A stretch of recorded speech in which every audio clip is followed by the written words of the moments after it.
Oi, gente. Então, eu sou o Thomas, eu sou um aluno do Direito aqui da URGS, e eu vim trazer aqui para vocês a minha apresentação, chamada O que é o cinismo enquanto figura de racionalidade. Eu estou substituindo aqui uma outra apresentação.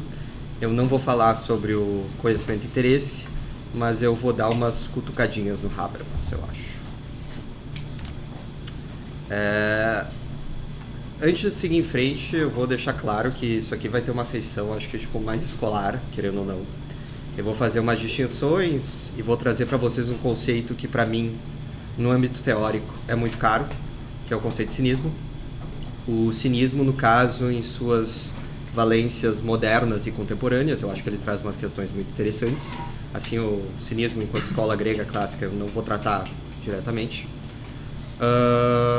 E eu vou conceituá-lo como uma figura de racionalidade, um modo de racionalização, e eu vou distingui-lo de uma figura parecida, a hipocrisia, e rapidamente aludir no final a algumas problemáticas, na minha opinião, incontornáveis, que o cinismo coloca para a filosofia e a teoria social contemporânea. Basicamente, minha apresentação vai ser usando assim meus comentários ao texto Cinismo e Falência da Crítica, de 2009, do Safata. Certo. Antes de ir em frente, eu queria começar aqui com vocês com alguns exemplos. Vou ler eles para vocês. Um político estadunidense argumenta pela necessidade de invasão militar do Iraque. Ele diz que se trata de uma ação para neutralizar ameaças de destruição em massa e para promover os direitos humanos e a democracia, mas a realidade é que o motivo determinante do seu agir é o interesse geoeconômico e a ganância pelo ódio. 2. Um pastor diz estar recebendo orientação divina para conduzir sua paróquia à salvação, mas a realidade é que suas palavras aveludadas, sacando contribuições de seus fiéis, são guiadas menos por um contato com o Senhor e mais por impulsos cleptomaníacos. 3. Um nobre diz, para se manter-se em seu estamento aristocrático, aquilo que reforça em si uma aura de virtude e de nobreza transmitida pelo sangue. Mas a realidade é que se trata de um vigarista, desgraçado em seu país natal, desesperadamente tentando se agarrar nas benesses do seu círculo social. O que a gente vê aqui? Jogos de máscaras. Tensões insuportáveis entre aparência e essência. Disse algo, faça outra coisa. O trapaceiro, nesses casos, ele se utiliza da crença de que o princípio que ele formalmente enuncia, ele tem uma pureza, e ele reivindica assim para si a missão de instanciar esse princípio nas suas ações particulares. A questão é que suas ações particulares, ou seja, o efetivo para além do meramente discursivo, contradizem frontalmente o princípio que ele enuncia. O ponto central desses casos é que tem uma distância entre o discurso e a prática, e essa distância tem que ser ocultada. Com efeito, o calcanhar de Aquiles do trapaceiro, nesses casos, parece ser a exposição do lapso entre o que é prometido e o que é feito. A gente quer pegar o trapaceiro no pulo e demolir o seu castelo de cartas. E seria isso o cinismo?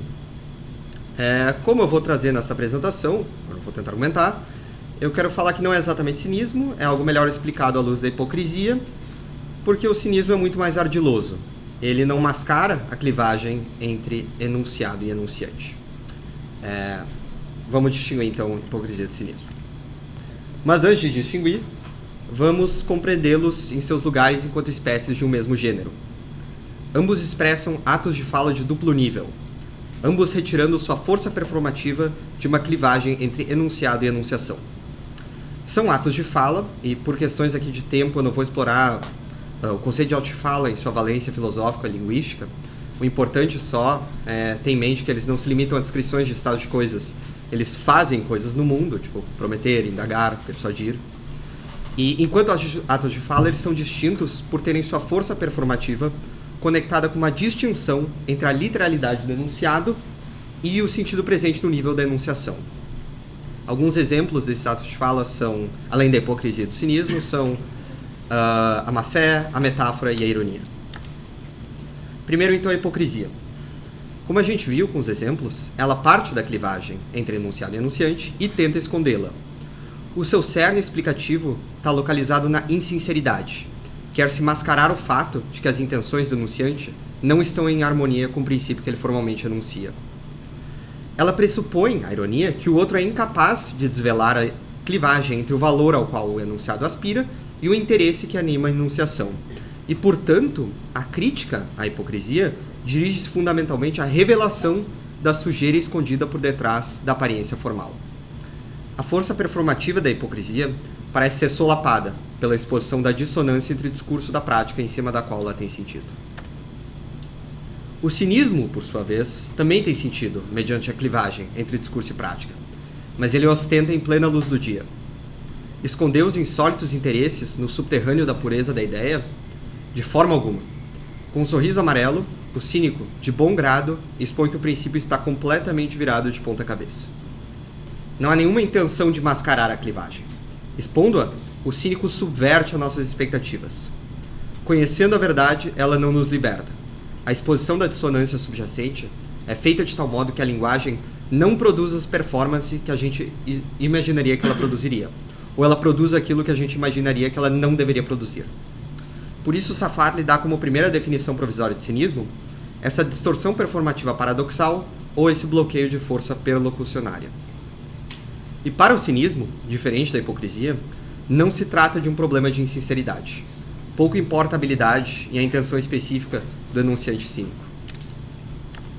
O cinismo, e isso é importante, acima de tudo, ele revela problemas de indexação, ou seja, ele mostra que valores e critérios normativos que aspiram à validade universal podem indexar situações e casos concretos que pareceriam não se submeter a tais valores e critérios. E mais do que meramente indexadas, essas concretizações inesperadas podem se revelar como realização última do princípio desvairado que as assume.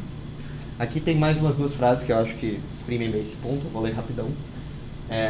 Trata-se, pois, de problematizar os sistemas pressupostos de aplicação entre lei normativa, valores e casos, de mostrar que a indexação entre a significação da lei e a designação do caso não passa pelo esclarecimento semântico da lei. E o cinismo nasce da tentativa de mostrar que condições transcendentais normativas de julgamento podem ser seguidas, mas suas designações normais podem ser invertidas sem contradição entre ato e julgamento. Para deixar um pouco mais concreta essas indexações cínicas, podemos citar o exemplo magistral do Marquês de Sade, que conjectura que a cristalização final dos valores republicanos e modernos intersubjetivamente partilhados pode se encontrar na fundação de um Estado de libertinos, que eu acho que não é o que a gente imaginaria quando se pensa em valores republicanos. Certo. A gente chega aqui em algum momento, e não sem razão, porque eu sei que eles têm argumentos substanciais, alguns poderiam estar se coçando para me retrucar. Eu apelido eles, e não está no texto do Safatli, de bastiões do juizado de pequenas causas da contradição performativa. Esse elemento de juizado de pequenas causas está no texto, tirado do Deleuze, mas enfim. O que esse pessoal fala para mim? Thomas, seu charlatão de merda, tu estás se autocontradizendo. Se dizes que há casos que pareceriam normalmente não se coadunarem com o princípio que os indexa cinicamente, então estás partindo do pressuposto de que há um núcleo duro e irredutível de sentido conferido para o princípio desvirtuado. Tu acabas reconhecendo que há coordenadas gerais de indexação entre enunciados, intenções, estruturas de ação e estados de coisas. Para falar a verdade, o conceito de cinismo que propões não tem nem pé e cabeça. Trata-se do desrespeito e da contradição com aquilo que condiciona a possibilidade de nós, juntamente com os cínicos desavisados, estabelecermos sentido na convivência compartilhada. O Bastião não diz nenhum absurdo, mas eu acho que ele perde uma coisa importante de vista. O que o cinismo traz à tona é que suas inversões não são o resultado de vícios de loucos ou de mal-intencionados que não se integraram ao correto funcionamento das coisas. O cinismo parece aludir a uma problemática mais essencial. Mas para dar uma primeira resposta ao Bastião, o fato de a linguagem ordinária ser pautada por princípios que devem ser, ainda que tacitamente, acordados para que o sentido seja ao menos possível, não que implica que haja uma continuidade de termos ao se tratar de situações complexas de significação de valores e modos de aplicação de critérios normativos de aspiração universalizante. Aqui, inclusive, revela a resposta da pergunta que começou minha apresentação. O cinismo aqui, ele tem sentido como modo de racionalidade, produzindo mediações em realidades normativas compartilhadas. Frente a cenários complexos e multifacetados da interação social, em que se estabelecem ligações entre valores e estados de coisas concretos, o cinismo desdobra suas mediações. E deste modo, os princípios de conversação básicos também não impedem que os desdobramentos da especificidade do conteúdo dos objetos normativos sejam marcados por inversões e contradições irremediáveis que, paradoxalmente, produzem uma estabilidade. O cínico, diante do baluarte da contradição performativa furioso, praguejando que a semântica dos princípios básicos é, sim, no final das contas, transparente e acordável, apenas retruca. Sim, a lei é transparente mesmo. Ai de ti que não consegue desdobrar as devidas mediações e ver que ela abarca aquilo que lhe parece ser contrário. Ai de ti que é tão ingênuo. Enfim, aqui para mim está a chave da questão do conceito, o coração que justifica esse estatuto filosófico especial que ele tem para mim. E o termo que eu vou usar aqui também não está no texto, mas o cinismo, ele, acima de tudo, ele parece revelar problemas de imanência.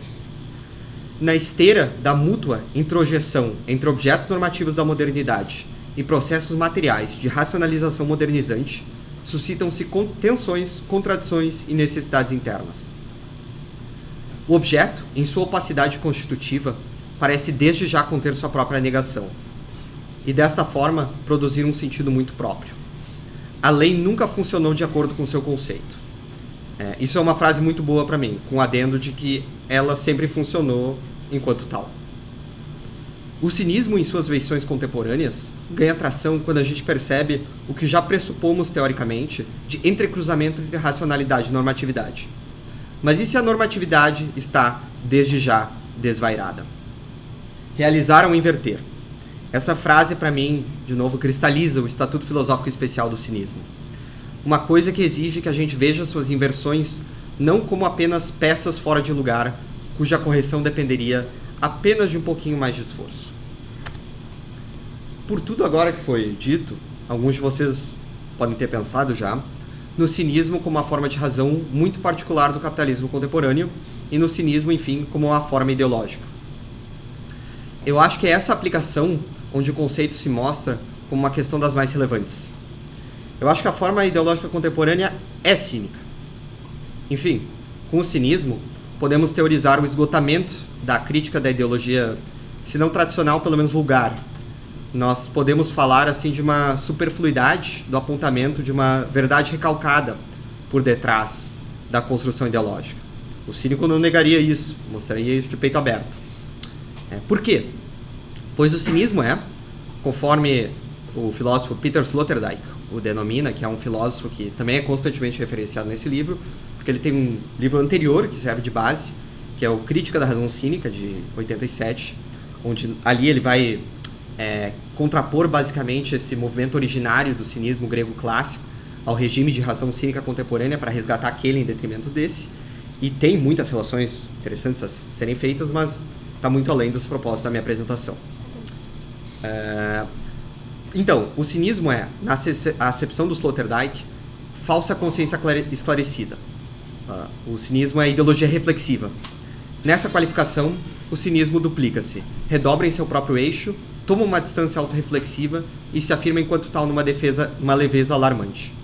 Nas palavras de Safatli, os sujeitos agem como falsas consciências esclarecidas, ou seja, como consciências que desvelaram reflexivamente os pressupostos que determinam suas ações alienadas, pois sabem claramente o que é afetividade, mas mesmo assim são capazes de justificar racionalmente a necessidade de tais ações. Numa feliz formulação de Adorno, trazida aqui por Safatli, a ideologia não é mais uma capa, mas a ameaçadora aceitação do mundo. Isso tematiza também a questão de se o cinismo é ideologia em sociedades pós-ideológicas. Eu não sei se eu concordo com essa denominação de pós-ideologia. O Safatli chama assim para descrever sociedades que aparentemente não fariam mais apelos à reificação de metanarrativas teleológicas enquanto fundamento para processo de legitimação de estruturas de racionalização social. De qualquer modo, o interessante para mim aqui se puxar é essa autoconsciência irônica que o poder pode tomar para paradoxalmente afirmar sua própria legitimidade. O poder aprendeu a rir de si mesmo. O riso sardônico, a derrisão, a sátira, outrora poderosas ferramentas, temidas por impérios injustos, capazes de desmascará-los em seus fundos falsos, agora são abraçadas pelo poder que, de maneira autodistanciada e leve, redobrado em seu próprio eixo, sabe muito bem o que faz.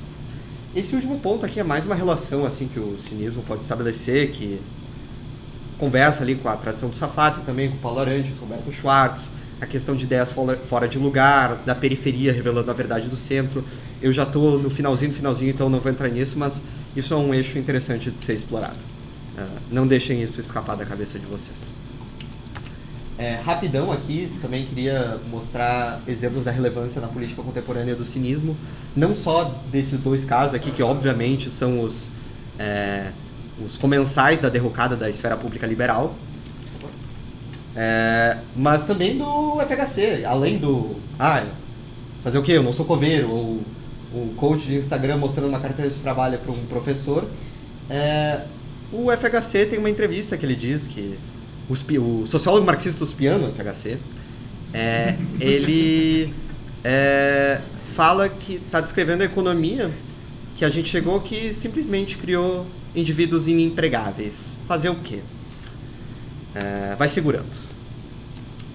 E aqui eu não vou falar disso porque eu já extrapolei o tema, mas fica aí na cabeça de vocês. Para mim tem uma questão muito interessante a se pensar sobre cinismo e cinema, o cinema cínico.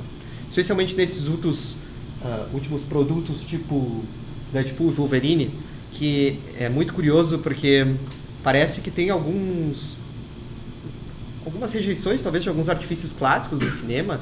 Ele parece que ele reconhece o tempo inteiro, assim, ele mantém uma autodistância, ele está o tempo inteiro reconhecendo que é basicamente argamassa para ser vendida pro público, e o que é meio patético porque em alguns momentos ele tenta ser frontal também, só que fica nessa irresolução que só planifica num nada, mas mesmo assim os fãs vão lá e dizem, não, é isso que eu quero mesmo, eu quero argamassa, e retrucam dizendo que não quero ver filme iraniano em preto e branco, é sempre um filme iraniano.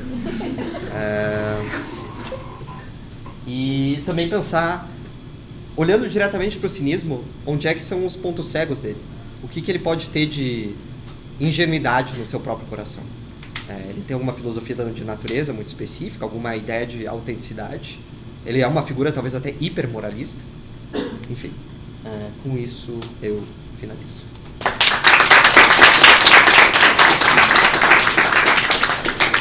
Pergunta rápida, Igor, 2 minutos.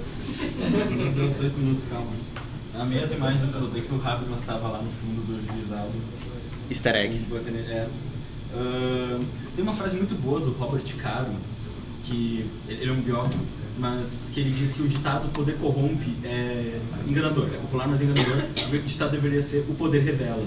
Eu acho essa frase provocativa porque parece que a gente chega num ponto de ideologias, eu detesto o termo pós-ideologia, eu prefiro usar ideologia, mas que a gente chega num ponto de ideologia que é justamente isso, é o poder revelando a si mesmo, e a gente deveria estar todo mundo surtando com isso, e não estamos surtando com isso. Então concordo com esse diagnóstico, é um caso escancarado dessas relações.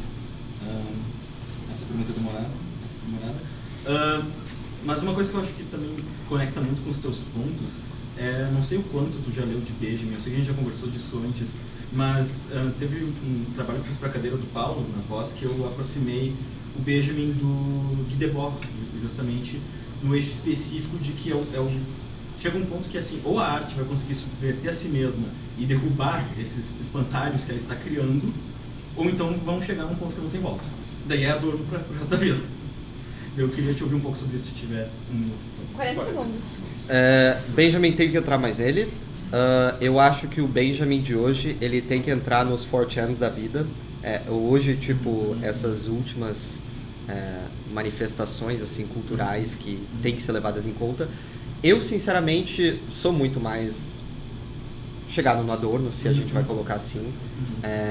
Mas eu acho que o Benjamin é uma ferramenta indispensável. Eu quero entrar mais nele e eu acho que tem muitas relações a ser feitas. Enfim, quem quiser, cinismo é muito legal para mim. Eu ficaria muito feliz se tiver alguém que partilha desse interesse e investigar isso a fundo.